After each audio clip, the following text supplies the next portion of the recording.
Hello दोस्तों, नमस्कार। मैं संजय कुमार आप सभी विद्यार्थियों का हार्दिक स्वागत करता हूं, अभिनंदन करता हूं। और मेरे प्यारे विद्यार्थियों, अब हम बात करेंगे लोक नृत्य की दूसरी जो श्रेणी है उस दूसरी श्रेणी की। तो दूसरी श्रेणी में जो आते हैं नृत्य, उनके बारे में हम वन बाई वन पर चर्चा करते हैं। तो पहला जो नृत्य आता है मेरे दोस्तों, वो देखिएगा।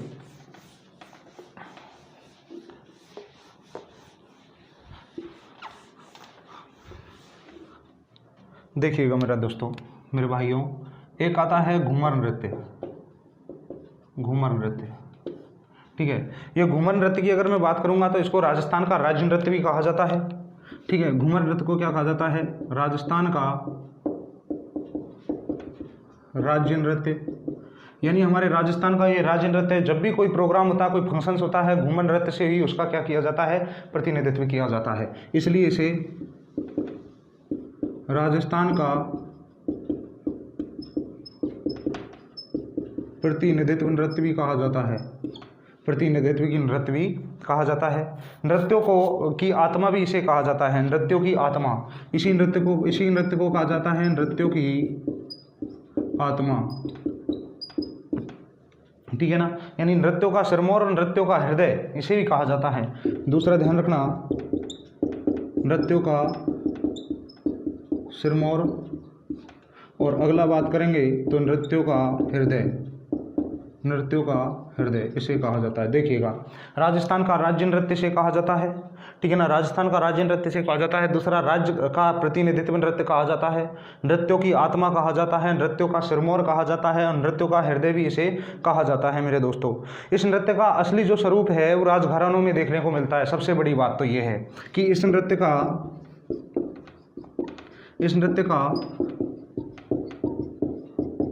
असली स्वरूप मेरे दोस्तों राजघरानों में देखने को मिलता है, ठीक है ना। देखिएगा, इस नृत्य का असली स्वरूप जो है वो राजघरानों में देखने को मिलता है, ठीक है ना। और इसीलिए इसे कहते हैं रजवाड़ी नृत्य। इसीलिए इसे क्या कहते हैं मेरे दोस्तों? रजवाड़ी नृत्य भी कहते हैं। रजवाड़ी नृत्य यानी राजाओं के यहाँ पर होने वाले नृत्य को क्या कहेंगे? रजवाड़ी नृत्य मेरे दोस्तों कहेंगे। देखिएगा, राजस्थान का राज्य नृत्य से कहा जाता है। राजस्थान का प्रतिनिधित्व नृत्य से कहा जाता है। नृत्यों की आत्मा इसे कहा जाता है। नृत्यों का सिरमौर कहा जाता है। सिरमौर इसलिए कहा जाता है क्योंकि जब भी राजस्थान में कोई प्रोग्राम, कोई फंक्शंस, कोई भी जो है रंगमंच कार्यक्रम होते हैं, उनको प्रारंभ करने से पूर्व इसको किया जाता है। इसलिए नृत्यों का हृदय यानी हृदय में निवास करता है राजस्थान के लोगों के, ठीक है ना। इस नृत्य का जो असली स्वरूप दिखाई देता है वो महाराजा राज महाराजाओं के घराने में जो किया जाता है, इसलिए इसे रजवाड़ी नृत्य भी कहा जाता है। अब देखिएगा दोस्तों, ध्यान रखिएगा, यह नृत्य मांगलिक कार्यों पर, यह नृत्य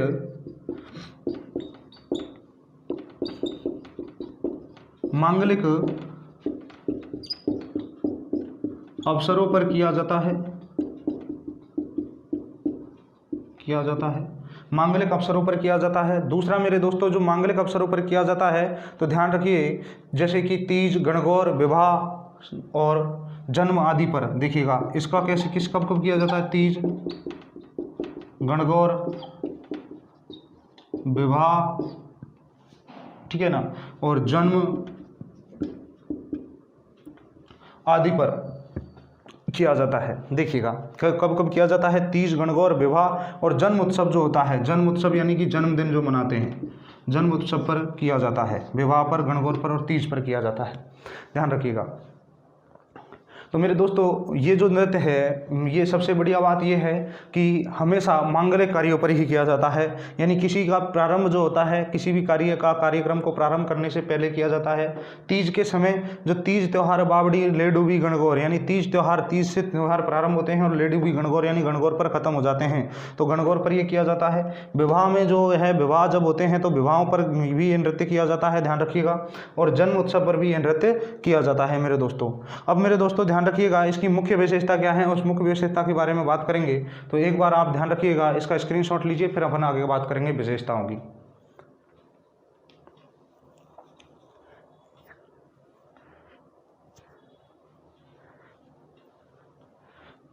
चलिए,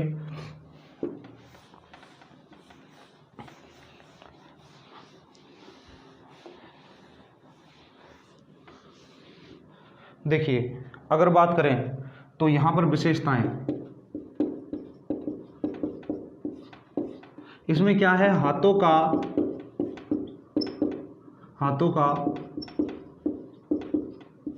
लचकदार, हाथों का लचकदार संचालन, हाथों का लचकदार संचालन इसमें होता है, हाथों का लचकदार संचालन इसमें किया जाता है। जैसे इस प्रकार से ये हाथों का लचकदार संचालन है ना, हाथों का लचकदार संचालन, ये हाथों का लचकदार संचालन इसमें किया जाता है। अष्टताल राग पद्धति एवं जल सारंग दर की कथा पर आधारित है। अष्टताल पद्धति पर ध्यान रखिएगा, अष्टताल पद्धति एवं जल सारंग दर की कथा पर आधारित है। जल सारंग दर, ध्यान रखिएगा, जल सारंग दर की कथा पर आधारित है। जल सारंग दर की कथा पर क्या है मेरे दोस्तों, आधारित है। और इसमें 8 अंक की आकृति का निर्माण हो जाता है। 8 अंक की आकृति का निर्माण मतलब ऐसे घूमते हुए जाएंगे, फिर इधर होके यूँ आएंगे, फिर यूँ जाएंगे और फिर मेरे दोस्तों ऐसे आएंगे। ये 8 की आकृति का क्या हो जाता है, निर्माण, यानी 8 अंक की आकृति का निर्माण, 8 अंक की आकृति का निर्माण, ठीक है ना। 8 अंक की आकृति का क्या होता है मेरे दोस्तों, इसमें निर्माण होता है इस प्रकार से, ये 8 अंक की आकृति का निर्माण हो जाता है इसमें, ध्यान रखिएगा, ठीक है। और मेरे दोस्तों ध्यान रखना, घूमने के कारण ये जो 8 अंक की आकृति का नृत्य जो होता है घूमर, ध्यान रखिएगा, 8 अंक की आकृति का जो निर्माण होता है वो क्या होता है, क्योंकि इसमें घूमते हैं, स्त्रियों के घूमने के कारण, स्त्रियों के घूमने के कारण 8 अंक की आकृति का क्या हो जाता है मेरे दोस्तों, निर्माण हो जाता है। केवल महिलाओं के द्वारा ही किया जाता है, सबसे बढ़िया बात है, ये सबसे इंपॉर्टेंट बात, केवल महिलाओं के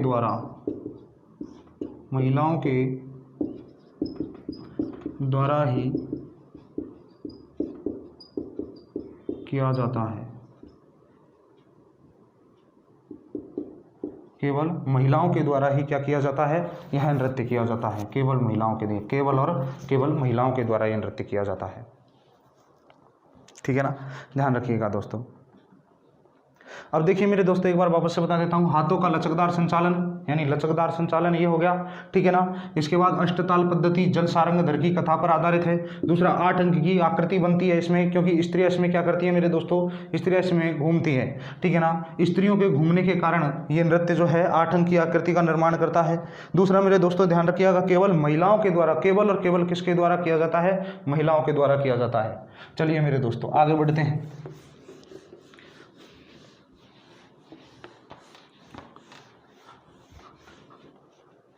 अब मेरे भाइयों अगर हम बात करें तो एक नृत्य है कौन सा, गैर नृत्य, और मेवाड़ एवं कनाना गांव बाड़मेर में प्रसिद्ध है। कनाना या कनाना गांव अपन कह सकते हैं इसको, ठीक है ना, मेवाड़ और कनाना गांव।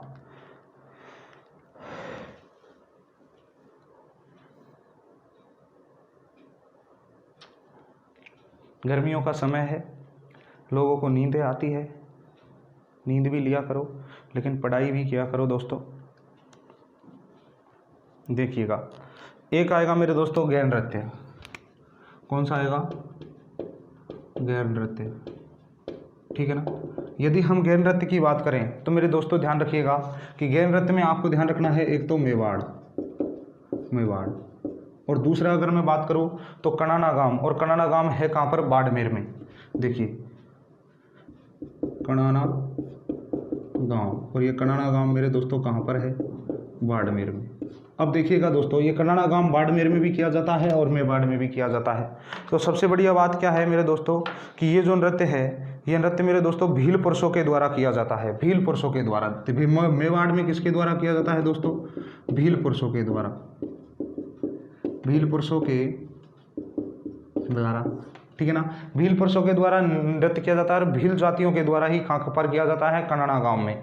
यहाँ भी किसके द्वारा किया जाता है मेरे दोस्तों, भील जाति के द्वारा, भील जाति के द्वारा, ठीक है ना, भील जाति के द्वारा यहाँ किया जाता है। मेवाड़ में भील पुरुषों के द्वारा और कनाना गांव में भी भील जाति के द्वारा ये नृत्य किया जाता है मेरे दोस्तों, ध्यान रखिएगा। अब देखो भील पुरुष, देखिएगा मेवाड़ क्षेत्र की अगर बात करें तो मेवाड़ क्षेत्र में मेरे दोस्तों कि भील पुरुषों के द्वारा ये होली पर किया जाता है, केवल भील पुरुषों के द्वारा, ठीक है, केवल भील पुरुषों के द्वारा, पुरुषों के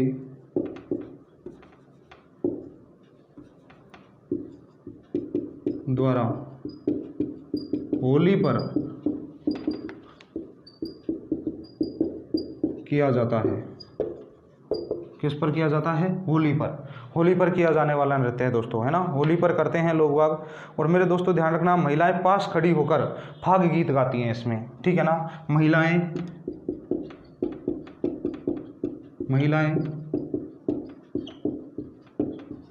पास खड़ी होकर फाग गीत गाती हैं। कौन सा गीत गाती हैं? फाग गीत गाती हैं। महिलाएं पास में खड़ी हो जाती है और पास में खड़ी होकर मेरे दोस्तों फाग गीत गाती है। देखो मेवाड़ क्षेत्र में अगर बात करें तो मेरे दोस्तों ध्यान रखना, भील पुरुषों के द्वारा, केवल भील पुरुषों के द्वारा होली पर किया जाता है। और दूसरा, महिलाएं पास खड़ी होकर फाग गीत गाती है। कैसा गीत, कैसे गीत गाती है मेरे दोस्तों? फाग गीत गाती है, ध्यान रखिएगा, ध्यान रखना। इसके बाद मेरे दोस्तों ध्यान रखना कि इसमें एक छड़ी होती है, और छड़ी की अगर बात करें तो उसे कहते हैं खांडा। छड़ी जो होती है उसे खांडा कहते हैं। और यहाँ पर जो पोशाक होती है उसे ओंगी कहते हैं। देखिए इनके पास जो होती है, इसमें पुरुषों के पास, यानी अपन कह सकते हैं नृत्य के समय पुरुषों के पास, ठीक है ना, जो छड़ी होती है, छड़ी, उसे कहते हैं खांडा, ठीक है ना, छड़ी को खांडा कहते हैं। और दूसरा मेरे दोस्तों, पोशाक जो होती है, पोशाक, उसे कहते हैं आंगी या ओंगी, ठीक है ना। खांडा है ना, छड़ी को क्या कहते हैं? खांडा, और पोशाक को क्या कहते हैं? ओंगी, ठीक है ना। और नर्तक जो होते हैं उसको कहते हैं गैरिये। क्या कहते हैं नर्तक को? दोस्तों नृत्यक को जो कहते हैं वो कहते हैं गैरिये, गैरिये, ठीक है ना, गैरिये कहा जाता है। और ये मेरे दोस्तों जो नृत्य है, ये नृत्य 15 दिन तक चलता है। कितने दिन तक चलता है मेरे भाइयों? ये 15 दिन तक चलता है, ध्यान रखना, 15 दिन तक चलता है। कितने दिन तक चलता है? 15 दिन तक ये नृत्य किया जाता है। दूसरा मेरे दोस्तों ध्यान रखना, ये कनाना गांव बाड़मेर में भी किया जाता है, जो कि मैंने इधर लिख रखा है, ध्यान रखिएगा दोस्तों, ठीक है ना। देखिए दोस्तों एक बार वापस से बता देता हूं कि मेवाड़ में भील पुरुषों के द्वारा, केवल भील पुरुषों के द्वारा होली पर किया जाता है नृत्य। और ध्यान रखना, महिलाएं जो हैं वो महिलाएं पास में खड़ी होती है, और पास में खड़ी होकर मेरे दोस्तों कौन सा गीत गाती है? फाग गीत गाती है। नृत्य के समय पुरुषों के पास छड़ी होती है जिसे कहते हैं खांडा, पोशाक होती है जिसे कहते हैं ओंगी, और नृत्यक को क्या कहते हैं? गैरिये, ठीक है ना। और ये कितने दिन तक चलता है मेरे दोस्तों? 15 दिन तक चलता है। दूसरा मेरे दोस्तों ध्यान रखना कि कनाना गांव बाड़मेर की अगर मैं बात करूंगा तो भील जाति के द्वारा किया जाता है। किसके द्वारा किया जाता है मेरे दोस्तों? भील जाति के द्वारा ये किया जाता है। जल्दी से स्क्रीनशॉट लीजिए, फिर आगे बढ़ते हैं भाइयों।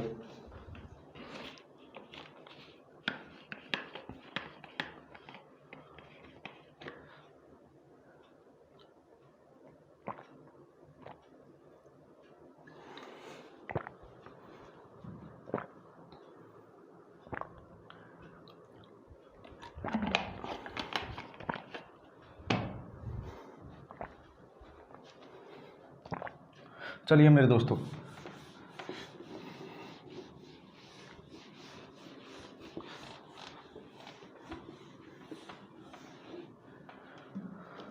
इसके बाद अगर बात करें तो एक नृत्य आता है कच्ची घोड़ी नृत्य।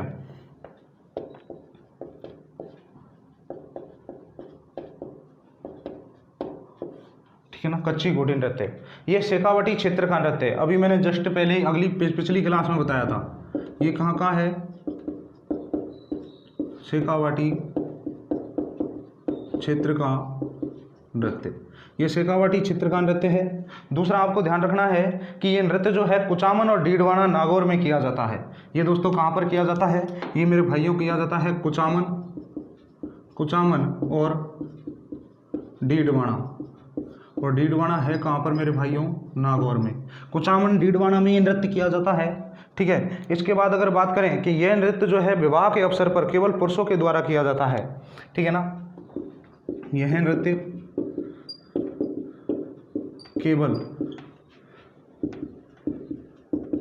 यह नृत्य विवाह के समय, ऐसे लिखो, यह नृत्य विवाह के समय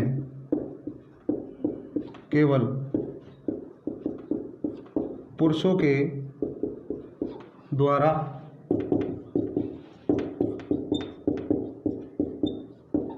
किया जाता है। ठीक है ना, यह नृत्य विवाह के समय केवल किसके द्वारा किया जाता है मेरे दोस्तों, पुरुषों के द्वारा किया जाता है। महिलाएं वैवाहिक गीत गाती है। महिलाएं कैसा गीत गाती हैं, वैवाहिक गीत। महिलाएं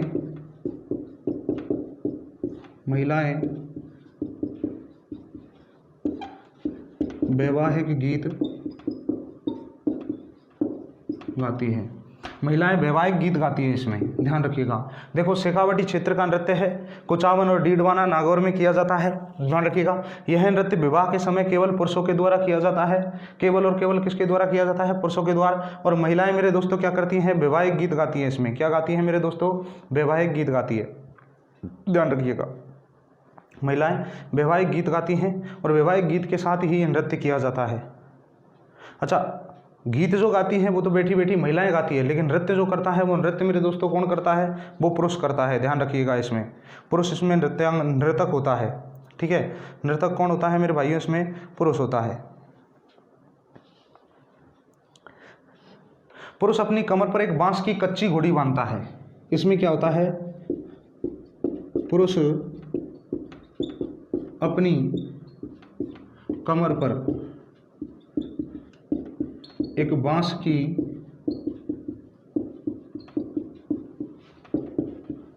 कच्ची घोड़ी बांधता है। बांस की क्या बांधता है मेरे दोस्तों, कच्ची घोड़ी बांधते हैं। कच्ची घोड़ी बांधते हैं मेरे दोस्तों, और बांस की कच्ची घोड़ी बांधकर और मेरे दोस्तों क्या करते हैं, नृत्य करते हैं। अच्छा, इसमें जो नृत्य होता है वो नृत्य किस प्रकार से होता है मेरे दोस्तों, देखिएगा। इसमें नृत्य होता है, मान लो एक पुरुष है वो यहाँ पर है, ठीक है ना, एक पुरुष हो गया वो यहाँ पर है, ठीक है। इसके बाद एक पुरुष है वो यहाँ पर है, ठीक है, दूसरा पुरुष है वो इधर है, ठीक है ना। इस प्रकार से ये पुरुष हो गए। अब ये क्या करेंगे, एक भाग कर जाएगा इधर तो दूसरा आएगा इधर, इधर एक जाएगा तो एक इधर जाएगा। इस प्रकार से ये नृत्य होता है, यानी पैटर्न कला के लिए प्रसिद्ध है। ये पैटर्न कला बनाता है, क्या बनाता है, पैटर्न कला। और एक जो नृत्य, एक जो होता है वो यहीं पर होता है, जो कि गोल गोल घूमता है, और इसमें इसे कहते हैं मेरे दोस्तों पैटर्न कला के लिए, पैटर्न कला के लिए प्रसिद्ध है। किसके लिए प्रसिद्ध है मेरे दोस्तों, पैटर्न कला के लिए प्रसिद्ध है। इस नृत्य में नर्तकों की पंक्ति बनती है, और इस नृत्य में नर्तकों की पंक्ति बनती है और विंगड़ती है। यानी कि इस नृत्य में क्या होता है मेरे दोस्तों, ध्यान रखिएगा, इसमें नर्तकों की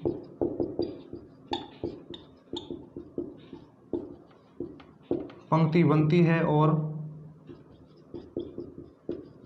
विंगड़ती है, ठीक है ना। इसमें पंक्ति बनाते हैं और फूल बनने का आभास होता है, एक फूल जैसा आकार बनता है। देखो यहाँ पर कैसा बन रहा है, फूल जैसा, यानी फूल बनने का आभास होता है, फूल बनने का आभास होता है, ठीक है ना। फूल बनने का क्या होता है मेरे दोस्तों, आभास होता है, ध्यान रखिएगा। तो मेरे प्यारे विद्यार्थियों, इसमें क्या होता है, जैसे इस प्रकार से ये घोड़ी है, ठीक है ना, ये घोड़ी है, ठीक है, ये घोड़ी है,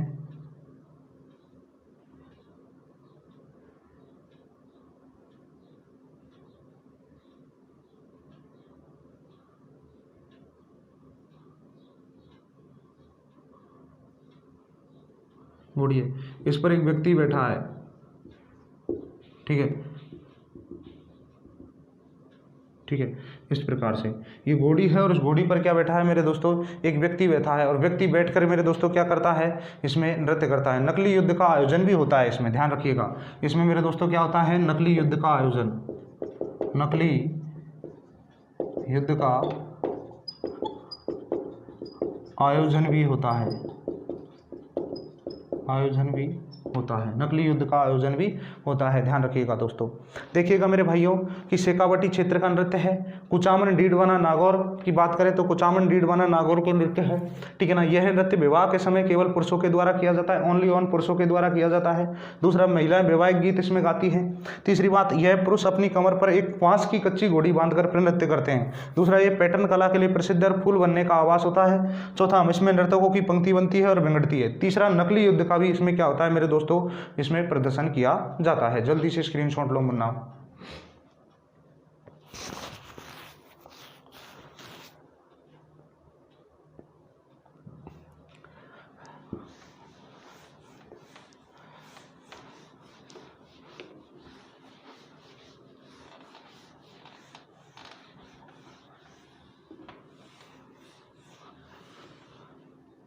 अब देखो दोस्तों, चंग नृत्य, चंग नृत्य। यदि हमें चंग नृत्य की बात करूं तो चंग नृत्य की जब मैं बात करूंगा तो ध्यान रखिएगा मेरे भाइयों, शेखावटी क्षेत्र में केवल पुरुष द्वारा किया जाता है ये चंग नृत्य।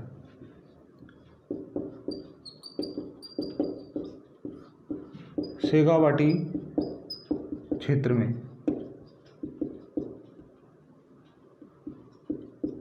केवल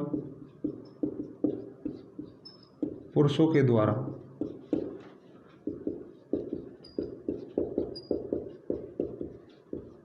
किया जाता है। शेखावटी क्षेत्र में केवल और केवल पुरुषों के द्वारा किया जाता है और हाथ में चंग लेकर उसे बजाया जाता है, हाथ में चंग लेकर बजाया जाता है, ध्यान रखना, हाथ में चंग लेकर या डफ लेकर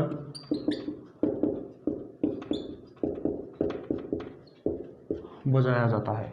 चंग या डफ लेकर मेरे दोस्तों क्या किया जाता है, बजाया जाता है। दूसरा आपको ध्यान रखना है, होली के अवसर पर होता है, होली के अवसर पर किया जाता है, होली के अवसर पर किया जाता है, ठीक है ना। किस पर किया जाता है मेरे भाइयों, होली के अवसर पर किया जाता है। और इसमें ध्यान रखना कि जो पुरुष है वो पुरुष बीच में नृत्य करते हैं और स्त्रियां फाग गीत गाती है, इसमें ध्यान रखिएगा, फाग गीत गाती है, ध्यान रखिएगा। देखो इस प्रकार से, ठीक है ना। और यहाँ पर मेरे दोस्तों ये पुरुष करते हैं, यानी कि स्त्रियां फाग गीत गाती है, गीत गाती है स्त्रियां फाग गीत गाकर और फिर ये नृत्य करती है, ठीक है ना। स्त्रियां फाग गीत गाकर और फिर ये नृत्य करती है, कौन सा, चंग नृत्य मेरे दोस्तों। तो जल्दी से मेरे दोस्तों स्क्रीनशॉट लीजिए, फिर हम बढ़ते हैं आगे अगले नृत्य की तरफ।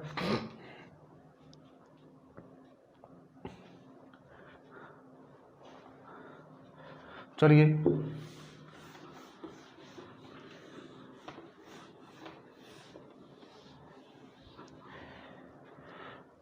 अब देखिए दोस्तों, एक आता है 13 ताली नृत्य।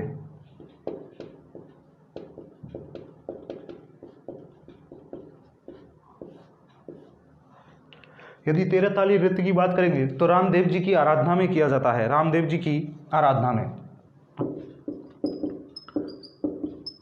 रामदेव जी की आराधना में, ठीक है। दूसरा, कामड़िया पंथ की, कामड़िया पंथ जो होता है, कामड़िया पंथ की क्या की मेरे दोस्तों, स्थापना की थी किसने, रामदेव जी ने। और ऊंच नीच को, जातिगत भेदभाव को मिटाने के लिए कामड़िया पंथ की महिलाएं अपने शरीर पर, ध्यान रखिएगा, कामड़िया पंथ की महिलाएं अपने शरीर पर 13 मंजीरें बांधती है और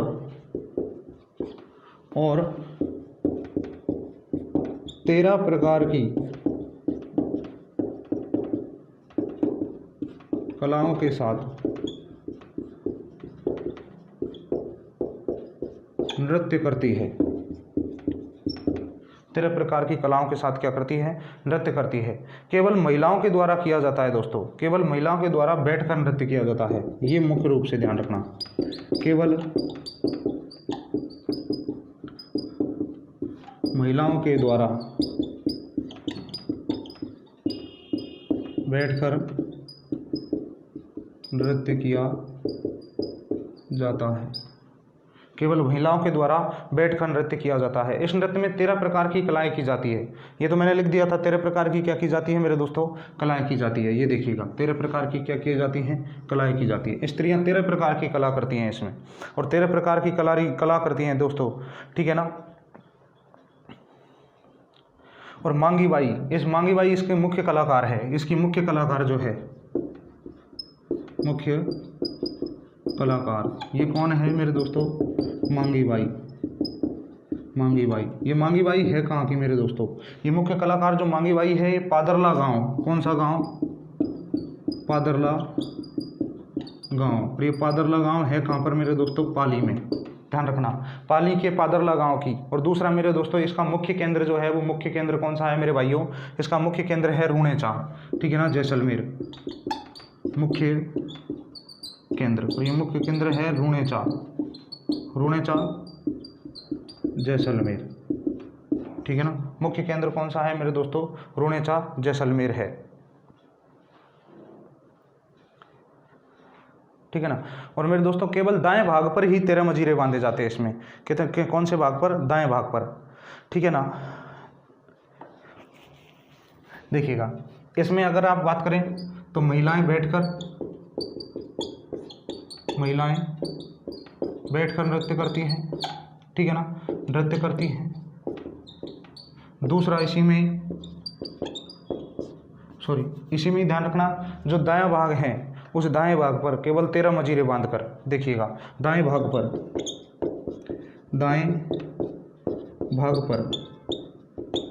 13 मजीरे बांधकर नृत्य करती है, ठीक है ना, दाएं भाग पर। तो मेरे दोस्तों जल्दी से एक बार स्क्रीनशॉट लीजिए, देखिए, फिर इसके बाद आगे बढ़ते हैं।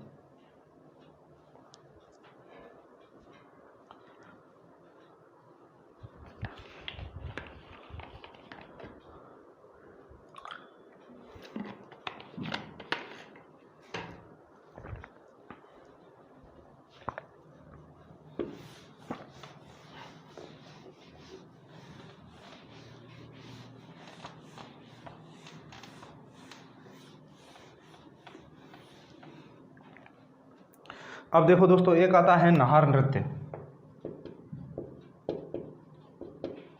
नाहर नृत्य, यदि नाहर नृत्य की मैं बात करूं तो ये मांडल भीलवाड़ा में किया जाता है। और मांडल भीलवाड़ा में किया कैसे जाता है कि इसमें पूरा नाहर का एक भेष बनाया जाता है, नाहर का भेष बनाकर, और नाहर के भेष बनाने के बाद ये एक दूसरे के साथ मेरे दोस्तों क्या करते हैं, नृत्य करते हैं, लड़ाई करते हैं, ठीक है ना, नाहर का भेष बनाकर। तो मांडल भीलवाड़ा में किया जाता है। पहली बात तो ध्यान रखना, यह है मुख्य रूप से मांडल भीलवाड़ा में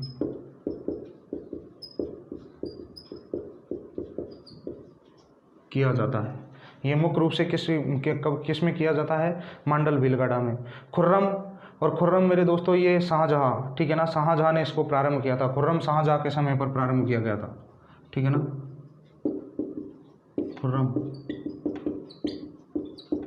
शाहजहाँ के समय पर। तीसरी बात करें, नृत्यक अपने शरीर पर रुई लगाकर नाहर का स्वांग धारण करते हैं। ध्यान रखिएगा इसमें क्या होता है, नर्तक अपने शरीर पर रुई लगाकर नाहर का स्वांग धारण करते हैं, स्वांग धारण करते हैं। मैंने कहा था ना कि नाहर का स्वांग जो है वो धारण करते हैं, ठीक है ना, नाहर का स्वांग धारण करते हैं। और नाहर का स्वांग धारण करके ये नृत्य करते हैं, यानी कि केवल पुरुषों के द्वारा किया जाने वाला नृत्य है।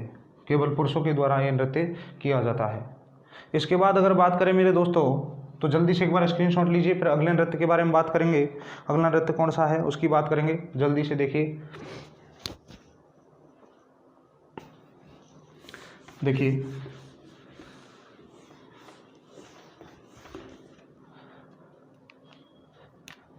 एक है अग्नि नृत्य। और अग्नि नृत्य की जब मैं बात करूंगा तो मेरे दोस्तों ध्यान रखना, ये किया जाता है कतरियासर बीकानेर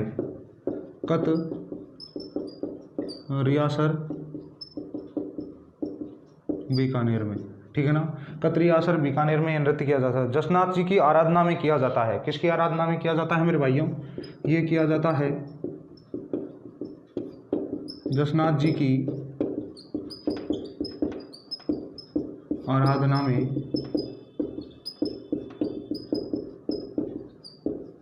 किया जाता है। जसनाथ जी की आराधना में किया जाता है और जसनाथी नृत्य भी इसे कहते हैं।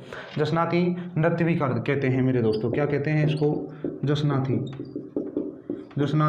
नृत्य भी कहते हैं।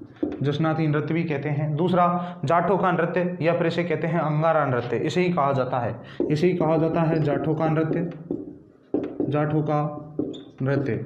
और तीसरा कहा जाता है इसे अंगारा नृत्य। ध्यान रखना दोस्तों, जसनाथी नृत्य इसे कहा जाता है, दूसरा जाठों का नृत्य कहा जाता है, अंगारा नृत्य कहा जाता है। और मेरे भाइयों ध्यान रखिएगा, ऐसे कहते हैं कि जिनका मन साफ होता है और वो अंगारों से गुजरते हैं तो उनको कोई दिक्कत नहीं होती, लेकिन जिनके मन के पाप में होता है, जिनके मन में पाप होता है और वो उस अंगारों से निकलते हैं तो उनको क्या समस्या होती है। फतेह फतेह रणघोष के उद्घोष के साथ ये किया जाता है। इसमें उद्घोष होता है फतेह फतेह उद्घोष के साथ यह नृत्य किया जाता है, ठीक है ना। फतेह फतेह उद्घोष के साथ ये क्या किया जाता है मेरे दोस्तों? नृत्य किया जाता है फतेह फतेह उद्घोष के साथ। इसके बाद देखिएगा दोस्तों, जल्दी से स्क्रीनशॉट ले लीजिए। पहले मैं एक बार बता देता हूं आपको कि कतरियासर बीकानेर में किया जाता है, जसनाथ जी की आराधना में किया जाता है। जसनाथी नृत्य भी कहते हैं, जाटों का नृत्य भी कहते हैं, अंगारा नृत्य, फतेह फतेह उद्घोष के साथ यह नृत्य किया जाता है। ध्यान रखिएगा दोस्तों, ठीक है ना। फतेह फतेह उद्घोष के साथ किया जाता है। जल्दी से अब देखिए दोस्तों अगला,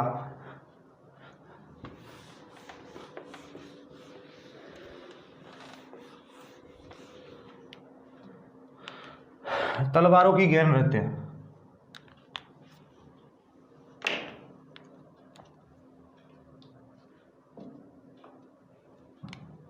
देखिए,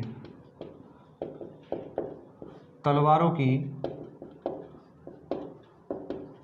गैर नृत्य, ठीक है ना।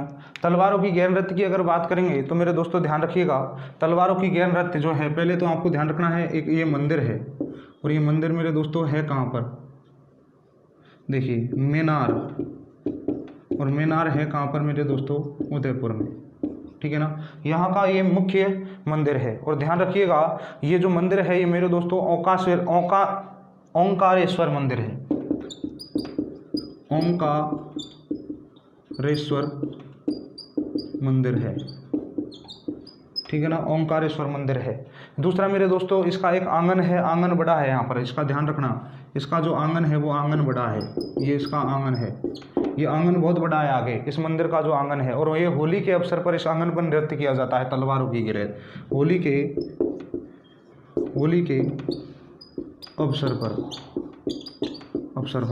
अवसर पर किया जाता है और केवल पुरुषों के द्वारा किया जाता है। ओनली ऑन, केवल पुरुषों के द्वारा। ध्यान रखना, केवल पुरुषों के द्वारा, ठीक है ना।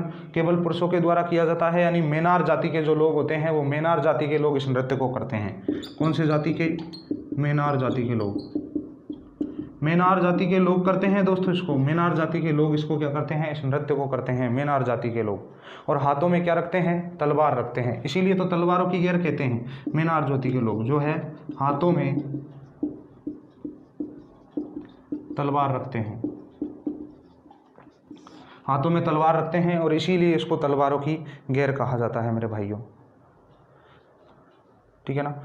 जल्दी से देखिए एक बार वापस से मेरे प्यारे विद्यार्थियों, देखिएगा तलवारों की घेर। ये मुख्य मंदिर कहाँ पर है? मेनार में, जिसे ओंकारेश्वर मंदिर कहते हैं। आंगन बहुत बड़ा है, यहीं पर होली के अवसर पर किया जाता है, केवल पुरुषों के द्वारा मेनार जाति के लोग करते और हाथों में तलवार रखते हैं। तो मेरे प्यारे विद्यार्थियों, इस प्रकार से आपके लोक नृत्यों के ये टॉपिक कंप्लीट होता है। और कला और संस्कृति की जो लोक नृत्य है वो लोक नृत्य अब अपने कंप्लीट हुए। हम मेरे प्यारे विद्यार्थियों अब आगे जो बात करेंगे वो आपके पढ़ाई के संदर्भ में बात करेंगे। देखिएगा, यदि हम बात करते हैं तो आप अपनी पढ़ाई को भली भांति तरीके से अब जारी रखिए। और हमारे जो कला और संस्कृति जो है उसके सारे टॉपिक्स अपने यहाँ पर समाप्त होते हैं। धन्यवाद दोस्तों, नमस्कार।